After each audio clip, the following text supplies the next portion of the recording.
Theresa May is leading a government of the living dead.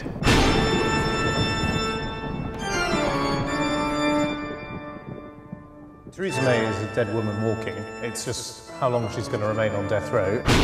Since the election, this Parliament has sat for 21 days, but it's only discussed legislation on 4 of those days. So that means that 90% of the time since the general election, Parliament has been more like a ghost town. Just imagine if doctors and nurses refused to care for people for 90% of the time they were paid. Imagine a firefighter saying, "Sorry, I can't put that fire out today. I've done my 48 minutes. It's just ridiculous. I'm actually beginning to think that the Chancellor, Philip Hammond, is a real-life monster. He said at the weekend that public sector workers were overpaid. This is a guy who makes £10,000 a month from his property portfolio. John McDonnell was absolutely right. Philip Hammond needs to apologise. Public sector workers' pay has fallen on average by £4,000 in the first 6 years of this government.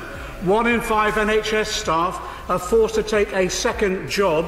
Teachers are facing a further cut of £3,000 in their salaries by 2020. Doesn't she think the Chancellor should just do the right thing and apologise? Still, every cloud's got a silver lining, and the Tories have been forced to drop a number of their key flagship policies, including the plan to get rid of the triple lock on pensions, to remove the universal free school meals, and they wanted to reintroduce fox hunting, and it seemed to drop that as well. And we forced the Tories back thanks to pressure from the Labour Party, and that's everybody, not just Labour MPs, it's party members and party supporters, and it's thanks to party supporters and members that we're here in the first place. Labour dragged the Tories to the House of Commons this week to force them to debate their plans to increase tuition fees. Students are leaving with an average debt of £44,000 at the moment, and many students from low-income backgrounds can leave with debts of in excess of £57,000, and the Tories are planning to increase it still further, with £250 being added to the average debt every single year. It's an absolute disgrace. During the debate, Angela Rayner had to give a lesson herself to Tory MPs who don't know how to listen. We said that we would abolish tuition fees from the moment we got into power. We also said that we would bring back maintenance grants, because unlike the benches opposite, which are chuntering away and not listening to what I have to say, despite the fact that they intervene, I'm not taking any more interventions if you're not prepared to listen to the answers.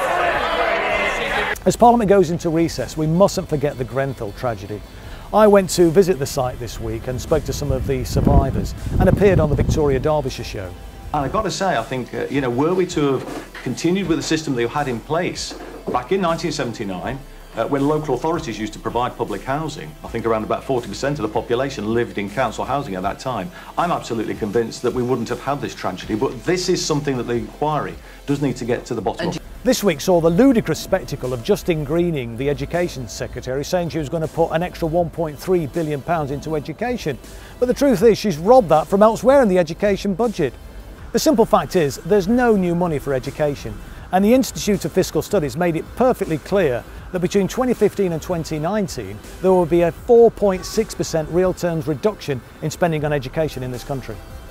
And this week we discovered that 14 people, men and boys, are facing execution by beheading in Saudi Arabia because they protested against that brutal regime. The question we should all be asking is, why is the Tory party cozying up to this vile dictatorship? This is going to be my last report from Westminster until the House returns in September.